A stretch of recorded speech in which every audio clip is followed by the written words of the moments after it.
Welcome to Phenomenal Conversations today with Kathy Allen. The notional title today is something around nature-based leadership. I usually form the final title once I've reflected on the interview. So I'm very glad to have Kathy here today. But before I get Kathy to introduce herself, I'm just going to say a little bit about Phenomenal Conversations. So I interview pioneers like Kathy that are living and embody regenerative change. We try to expand imagination in the midst of the poly crisis. I try to amplify meaningfulness and nuance in an evolving world, and then also try to ask profound questions. And there's two formats. There's this conventional format, one-on-one, but once a month or every 6 weeks, I try to do a live podcast format with people that entering into the conversation and joining in with the change maker, where we do small group breakouts and we have a large group harvest, and we have a kind of collective wisdom stimulated by the lived experience of the change maker. And the next one for that, although this may not be published by then, is on October the 8th, Wednesday in 1900 hours European time.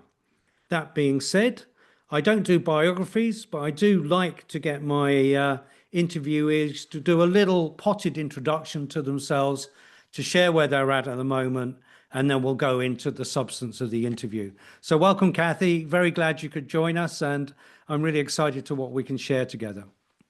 Me too, Dave. I'm really looking forward to it. So I'm a practitioner. I'm a consultant. I've worked in organizations. I work with organizations who are uh, trying to transform themselves into regenerative systems and organizations, or resilient systems. And I use resilient design and regenerative design because their characteristics are so similar, sometimes interchangeably. And I'm also an author. I've written Leading from the Roots, which is, I see it as a roadmap to, if you want to move from traditional organizational thinking and design and leadership to a regenerative organization. It's a roadmap on how to get there from here. And I have a new short ebook out called Following Nature's Lead. But I've been engaged in the using nature as a way of understanding and working in organizations differently for over 20 years, almost 25 years now. And I really have to credit all of my consulting clients who love to experiment and Good. think Yeah. in different ways, who have helped shape my thinking and my practice in this. Cool. That's great to hear. And I think you truly are as pioneering as most as most of the people I interview, given you've been in the field for 25 years. So that being said, we've done a little bit of research on your work. And one way you describe nature as model, mentor, and muse. Can you share a moment where you were inspired by nature and experienced yourself as part of nature, a moment that shaped your leadership philosophy? Mm. Well, I have many stories. And they, as a kid, I spent a lot of time in nature. It was my summer vacations at camp were, some of my best times, climbing trees.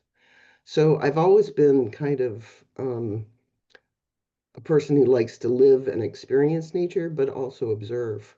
Yeah. And I'm also a gardener. And so, I would have sometimes hands-on experience in the garden.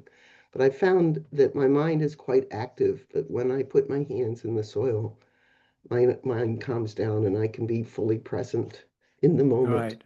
Right. And it's a very renewing experience among a constantly dynamic, moving, complex system called nature.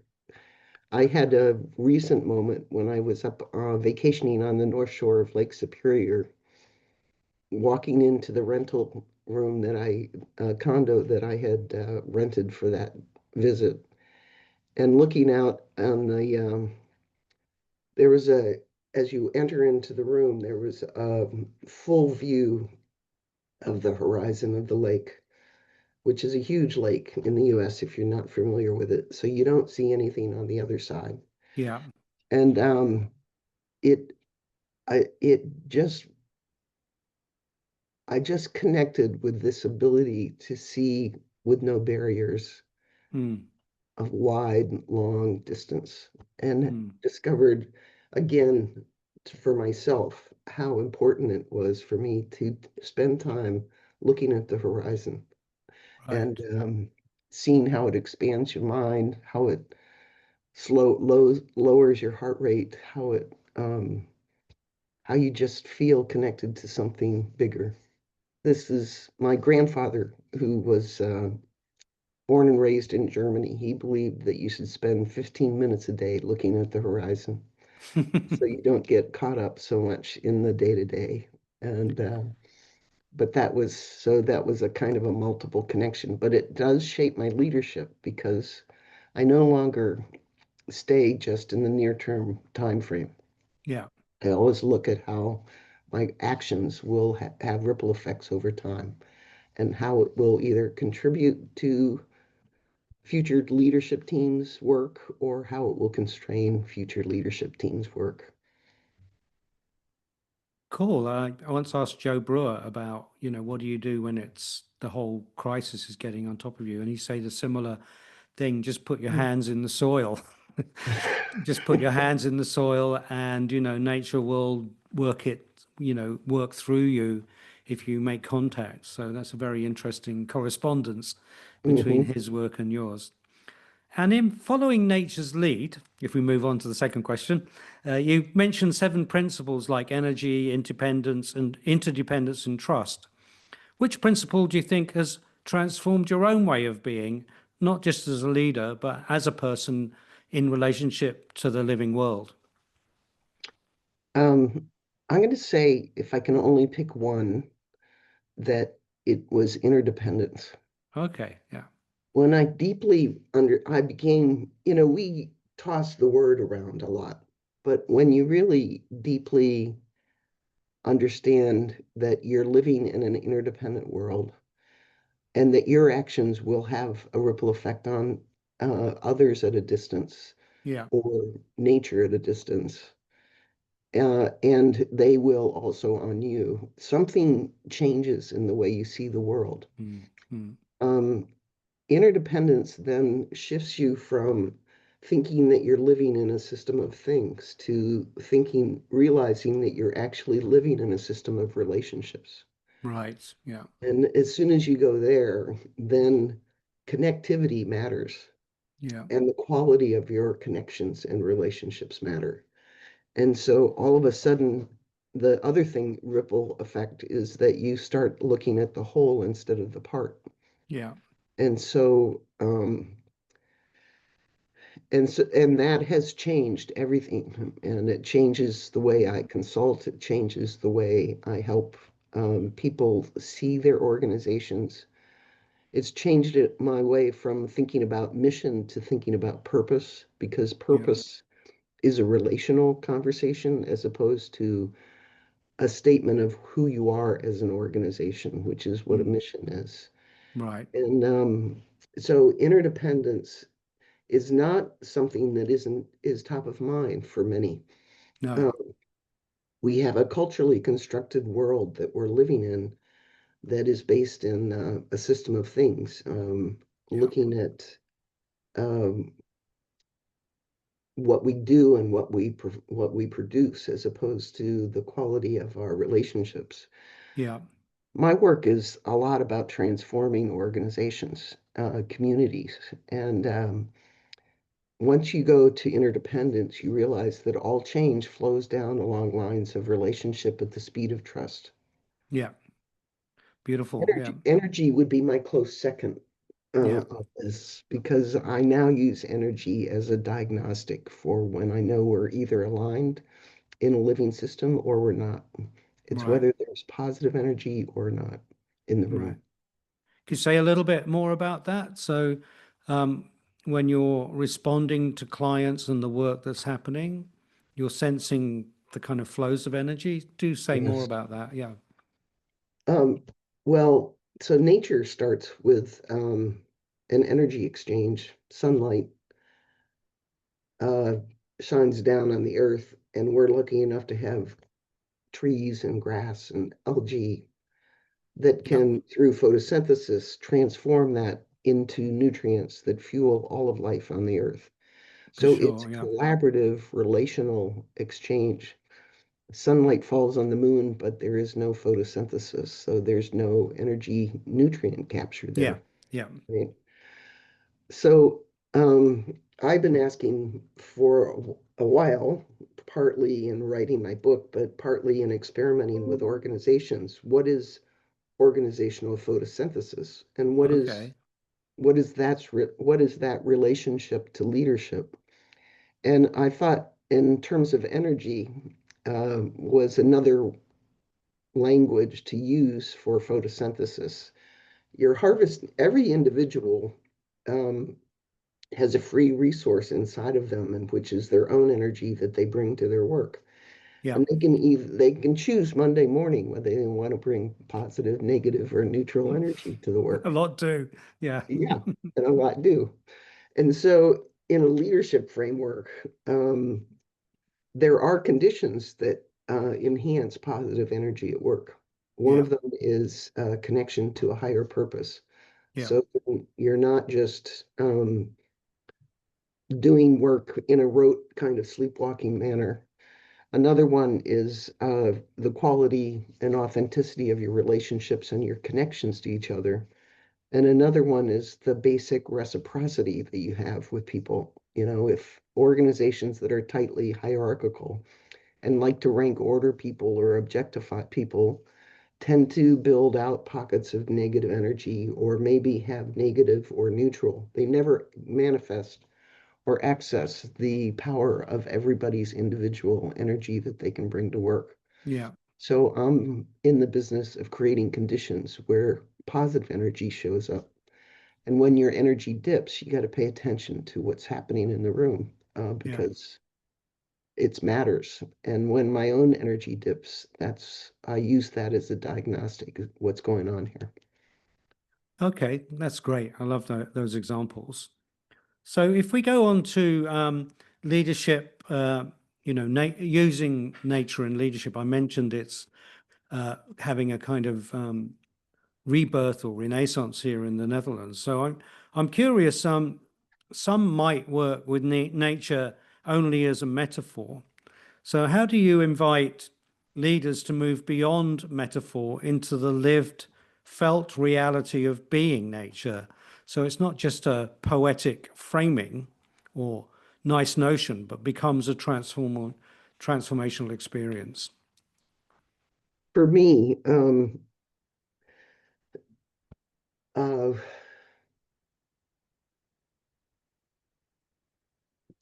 two ways I can answer that question. One is the deeper I understood about the elegance of nature's design, Yeah, the deeper my work of using nature as a model and a mentor and a muse yeah, became. The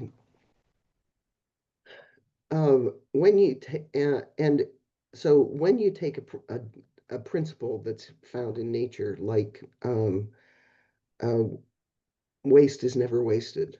yeah, It always turns into nutrients for another cycle of life, yeah, or uh, it curbs excess from within through feedback.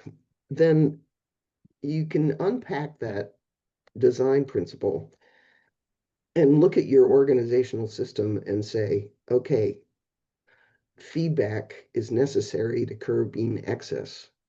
yeah, And yet, when I go into organizations, dysfunctional pockets almost always exist. And when you go into those dysfunctional pockets and you observe and notice, what's happening is that the feedback has been shut down. yeah, So the leader that might be leading that team or division or organization is somehow unavailable for feedback. or Mm. they dismiss it, or they never have time to hear it, or they Yeah. hear it but nothing happens to it, and eventually people stop giving it, Yeah. and then the dysfunction kind of grows from there. Yeah. Whereas in nature, nature is always available for feedback. It Yeah. doesn't have the conscious mind to shut down what it wants to hear or not hear. And Sure. so there's always a curbing, powerful balancing loop that happens in nature. So if you are using a surface kind of metaphor as opposed to a root metaphor Yeah.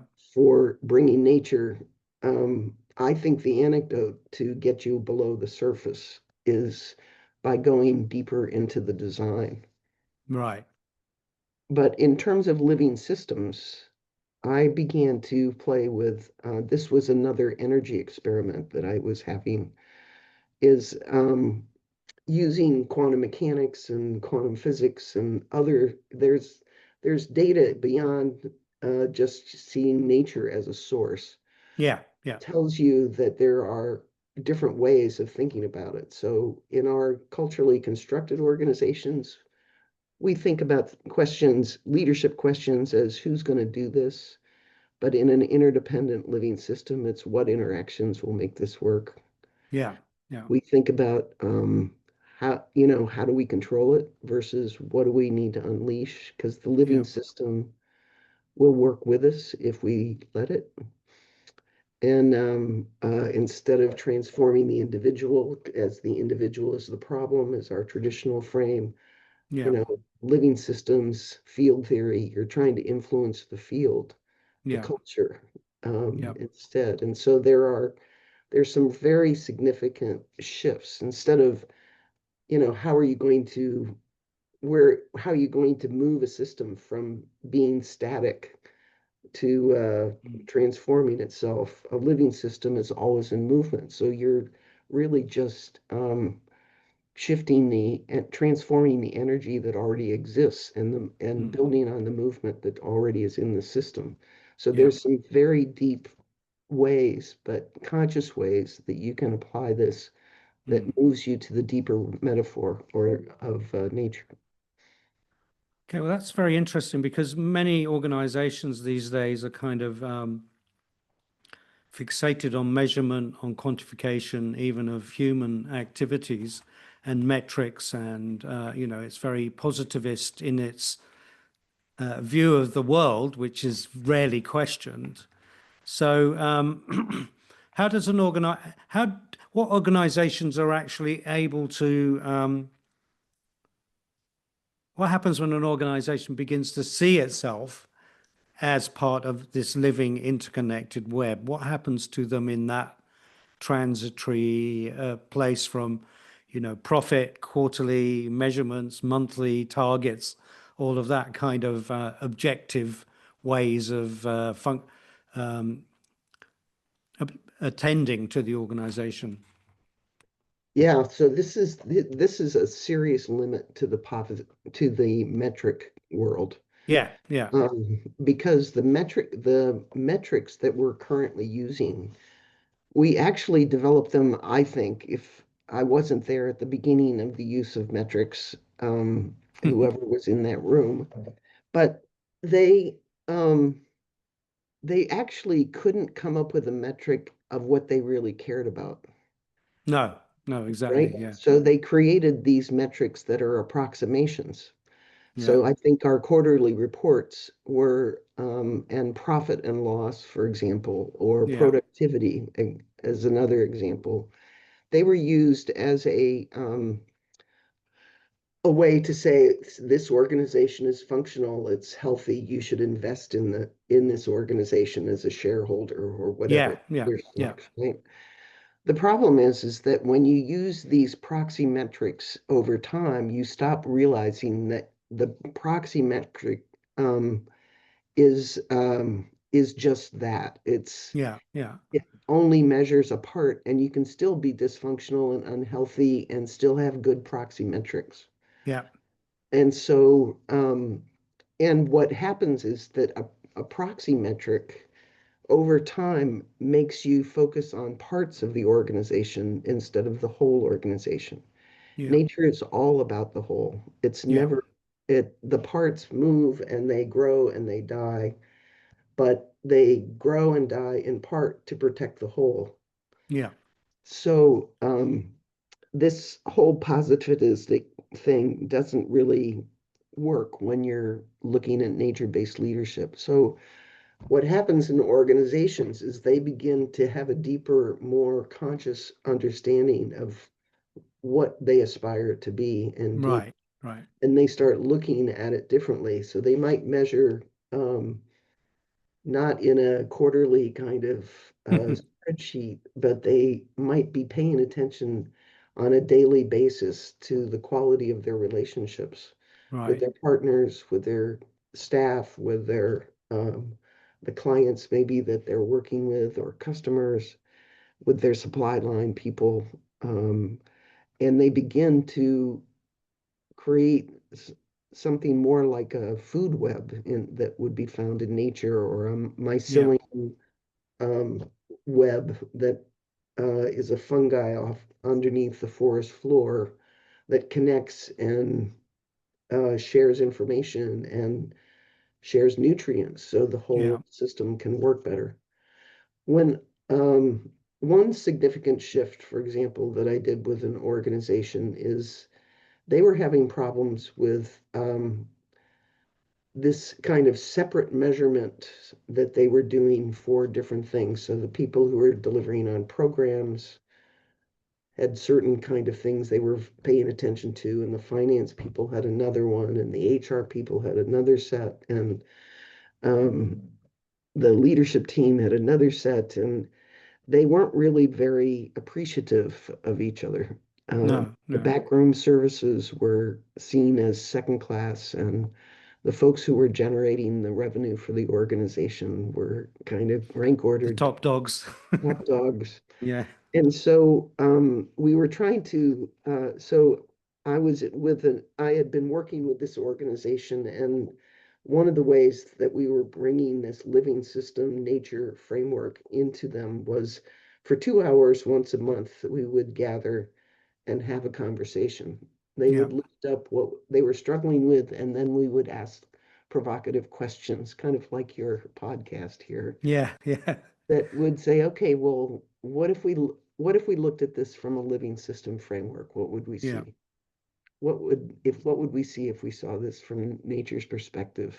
And we realized that this tension that we were experiencing in the organization, if we saw the organization as a living tree, a Mm. huge, beautiful living tree, we would see the connectivity between us Yeah. and between the organization and all the other organizations in their ecosystem. Yeah. So we put the back room folks in the trunk of the Yeah. tree, Of course. Yeah. moving the nutrients up and down. We put the program folks and the frontline folks in the canopy, receiving the energy from the sunlight and bringing the nutrients down. We put the leadership team in the root structure because that's another source of nutrients. But then when we presented it to the staff, all of a sudden they saw, oh, we're one. We're not Yeah. many. Yeah. And and all of a sudden it's amazing how a visual picture like that Mm. can change the way you think, because that's really Mm. the deeper level, is you have Yeah. to Yeah. become conscious, noticing, and Yeah. you have to change the way you think. And Yeah. when you live literally with resilience in mind or Mm. regenerativity in mind, Yeah. what you believe, how you see the world changes. That's deep. That changes you on a deep level. Well, that's um kind of helping me reformulate a little bit my next question, which was sort of about the danger of the objectification of nature, which we're doing anyway through extraction, exploitation. Yeah. It's a thing, it's an object, it's not us. So, what have you noticed in terms of organizations that adopt your work or really, so try to sincerely work with it? How does that change their kind of moral and ethical perspective on the core nature of the business? ripple effects occur as a result of adopting this more holistic view. I mean, it is a living organism anyway, but Mhm. we're trained to see it differently. So, how does that kind of change the way the operational side or the mission of the organizations work? What have you note shifts have you noticed? Well, I've been working with an organization for 6 years in Africa. It's an international development organization. Yeah, They yeah. they work in Asia and Central and South America and the US and in Africa. And the senior VP there found me and found my book and uh, hired me as her executive coach to help steward her and her team in Africa towards this regenerative organization. And now, of course, that's caught and spread to the whole Oh, international organization. But I'll just use that her example of yeah, what's yeah. happened in her team. So they're working um, with about they it has fundamentally changed everything. And this person that I've been working with is super. She's really fun to work with because she's super smart and very innovative. But as she has worked with her team, she also has an extraordinary group of people who are in touch somehow in themselves with nature and a living system and the dynamic nature of it. And they have realized that this not only changes the way they work with the people that they're serving in the Yeah, international development world, they work with small farm holders and right. help them build sustainable farming techniques and sustainable economic frameworks Yeah, so they can feed themselves and their families and yeah. have a positive impact on their communities. So one of the big shifts was they went from top down, where the experts were coming in to tell you how to Which do is a typical developmental frame for almost this all aid organizations, you pretty could say. much. Yeah, And they realized that it needed to be locally led because the people right, they were working with had contextual knowledge about what worked in their place, which is a great. fundamental living system frame and nature frame that context matters. Yeah, And so they went from top down to co-created to locally led. right. And they had to change their frame, the way they approached, how they built their relationships, how they thought about the work.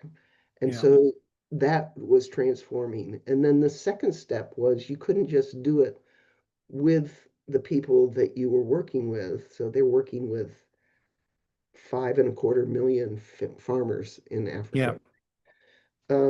That if the people that you hire to do that work don't also experience it in the organization, yeah, they have this kind of disconnect. So if the yeah, yeah, organization maintains its top-down hierarchical frame, yeah, but you want them to be co-creating with yeah. farmers on the ground, Which there's is kind of often a this, double message. A lot of creative organizations that are doing more collaborative work, yes, often imparting without realizing it. correct. And so then we started, that was the second phase, which is Yeah, we started shifting to a distributed leadership model. right. Um, and and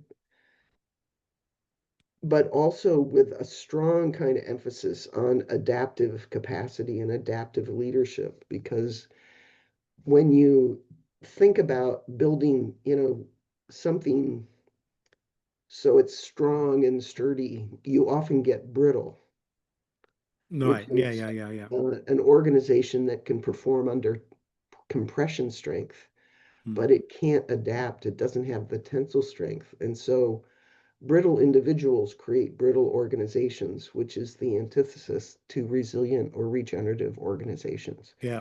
So we also were building, so we were building different capacity, different ways of thinking, different ways of working with their teams, Mm.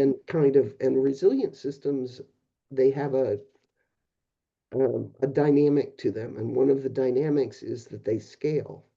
And Oh, so right. the way you Okay. build integrity in a resilient system is that you have similar patterns at all levels of scale. Yeah, yeah, yeah, So yeah. if you want co-creation in the working with farmers and this locally led um, kind of energy and philosophy and authenticity and reciprocity, notice the energy link back, right? You get Yeah, yeah, more yeah. positive energy with that I framework. feel positive you just saying those words. You know, so then you start saying, okay, well, maybe our funders, we should be having this kind of Yes, yeah, relationship with our funders and our supply line and um, our government partners and our other kind of collaborators that we're doing. And so we start to build out a whole ecosystem that's built in reciprocity and co-design and co-creation as opposed to a hmm. funder coming in and saying, I'm going to give you money, but this is what I expect, you know. So all of those systems have been transformed, and it's stunning. The work they're doing is stunning, and it's powerful, meaningful work.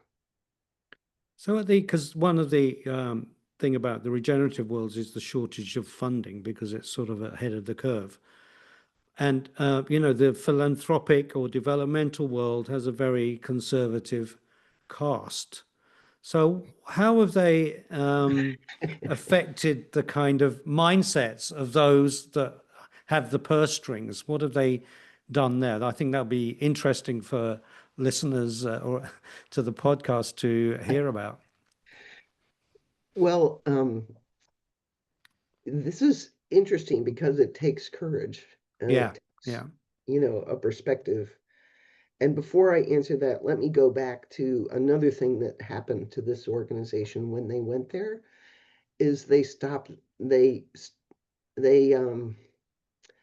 they worked on very deep values that they were willing to live, core values they were willing to live. And Okay, yeah, one of one of the things that happened is that sometimes you have people that just don't fit your organization and where yeah, your yeah, yeah, organization wants to go, so they don't like to think in regenerative ways. They're kind of deeply steeped in our culturally constructed ways yeah, of leading and working with people. Is and our traditional way when you have a person who doesn't fit is to get them out quickly and at all costs, yeah, yeah, yeah, and often create significant pain in the process. yeah. So the For person is everybody, even diminished. yourself. The person is Yeah, diminished on the way out. yeah, yeah, One of their values was to ensure that when people left, they were left whole, yeah. so that they could go on to find their another place that was a good fit for who they were and what they were doing. And that just that kind of sincerity and authenticity in the practice of values Yeah, gave them courage. I mean, it was something that wasn't about a partnership, but it was something that they could control in the sense that they could choose the values and the way they were working within their organization to the most part. So sure. Yeah, when they had funders come, they said they had enough courage or strength to say, this is how we do our work here. right. And are you willing to sit at the table and help co-create how this works? And they've had some stunning success with funders Oh, that brilliant. um, were because they've were having conversation about that. Sometimes there was tension between headquarters that, got to deal with, a business in agriculture and maybe for $5 million. And they said, no, we can't go there because that will weaken our ecosystem and our Yeah, locally produced yeah. work. And so, you have tensions organizationally So sometimes. that's a kind of moral sensibility in that world where funding is hard to come by, to refuse it from a source that might compromise their, core operations or values on the ground, that's quite Or significant compromise in a regenerative system the long-term viability. Yeah, functionality of the yeah, system. yeah, So if accepting this money actually creates dependency in the future yeah, between this funder, and they're looking at as a way of bringing in yeah, a business revenue far into the future, but it will basically destroy the local agricultural ecosystem. yeah, yeah, So it's not just moral, it's consciousness, it's yeah, noticing, and it's looking at things over time yeah, against what you're trying to produce, which is a system that is regenerative, that yeah. continues to renew and evolve. I think that circles back to your grandfather's horizon thinking. It has a definite ring about that. Yeah. So what's I think that's also what I get from that example is that I've worked in the non-profit sector only in the UK, and you kind of come as a supplicant, Right. as a kind of needy, even though you're doing great work, somehow because it doesn't generate income, you're not financially self-sustaining. You come as a Mhm. supplicant, but it sounds like they got such value amongst themselves from what they did. They could stand behind that and Mhm. not be totally dependent on the donor. That sounds like a kind of no, noble kind of stance they took in that moment. Yeah, the paradox is that the donors and government and other partners began to see the power of what they were doing. And so, despite the needing to do it with a different set of rules, Yeah, yeah, they leaned in and wanted to give more. right. So it's like you have to figure out a way to tip that system. Yeah, yeah. But I had another example. This was out in California with a community foundation who this particular county in California had four disasters within 3 years. Oh, Um, wow. Three of them were natural, one was social. It was like two fires, mudslide, and uh, a mass shooting, and that the county had to recover from. And Jeez, yeah. so the community foundation was the kind of the lens through which money was redistributed to help respond to each of these series of crises. But something significant happened for the nonprofits in that community. So the funders, so they were usually like what you said, hat in hand, trying to Mm. get the funders who had these donor advised funds in this, $500 million revenue source in the community foundation to give them money for their Yeah, yeah. nonprofit, right? And so it was always hierarchical, hat in hand. But in response to the disasters, something changed fundamentally in their relationship Mm. because the funder said, all we can do is give money, but we don't know how to repair this. We don't know how to rebuild, restore, regenerate our Mm. community. But the knowledge and the experience and the relationships that all of these nonprofit organizations and leaders had, they were seen not as the absence of money or the Yeah, presence of money, yeah, right? They began to see it as a reciprocal yeah, relationship, yeah, knowledge exchange for resources to help the larger whole of the yeah, community yeah. move through this. And that fundamentally changed how they thought about each other.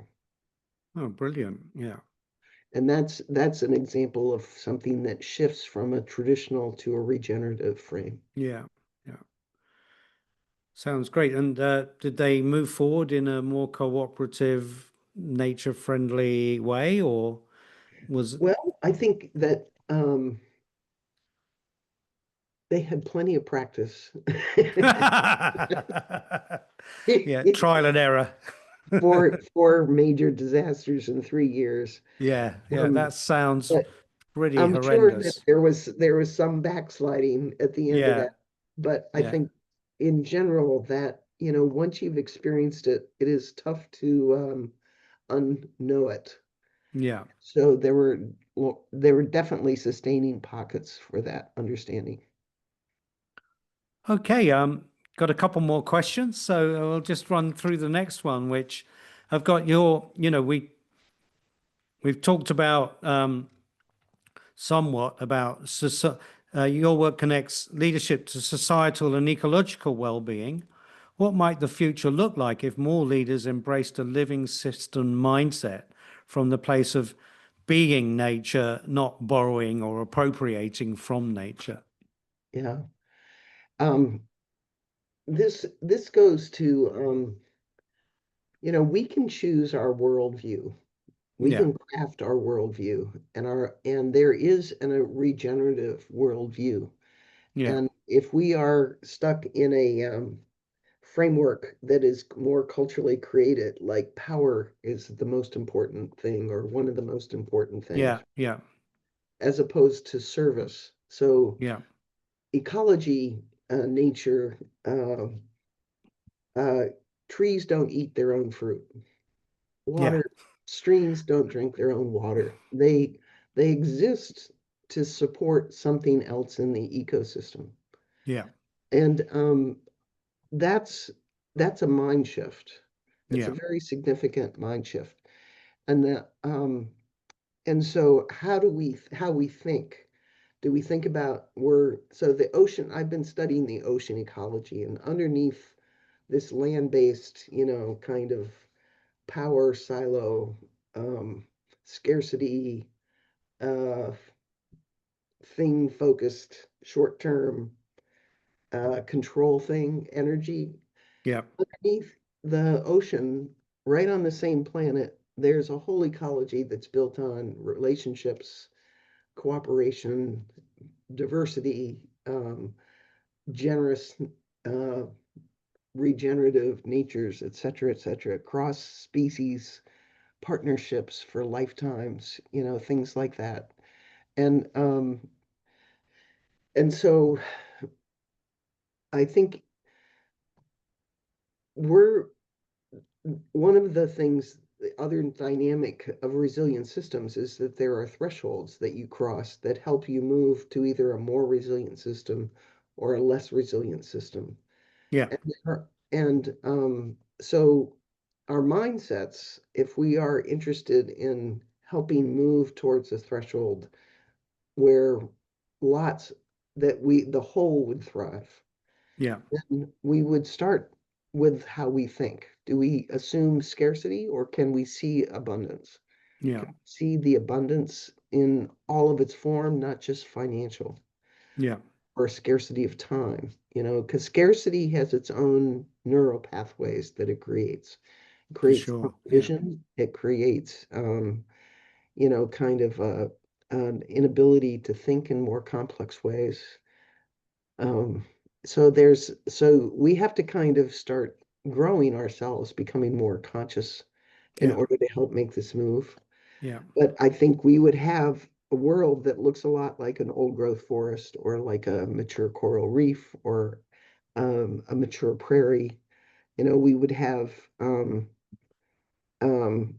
I love the structure of a prairie where it has these multiple root systems. Some are surface and some are mid-root, and some are deeply rooted plants in the prairie. And when you have a huge deluge of rain, there is no runoff because when the yeah, surface roots get saturated, the next root structures draw that moisture down. And when they get saturated, the next one draws down. yeah, So all resources that drop on the prairie get used. yeah, yeah, And a prairie, they're playing with prairie design and our agriculture in Nebraska and Kansas here, and they can generate as much productivity as a monoculture in yeah, terms of yeah, food. yeah, But again, it's working with nature's design and yeah, um, and the principles. So an old growth forest is considered a generous system, and it's also highly diverse because the diversity actually helps tip the system towards these kind of mutualistic exchanges, this Yeah. reciprocity. There's always an abundance that one species has that another species needs, and they have an abundance of something that another species needs. And so you recreate these reciprocal relationships that feed everybody. And how can we imagine that, you know? That's the world I want to step into and help co-create. And that's the Yeah. purpose of this podcast, of creating that vision of abundant, thriving nature that is self-sustaining. And Hmm. that's what we're here.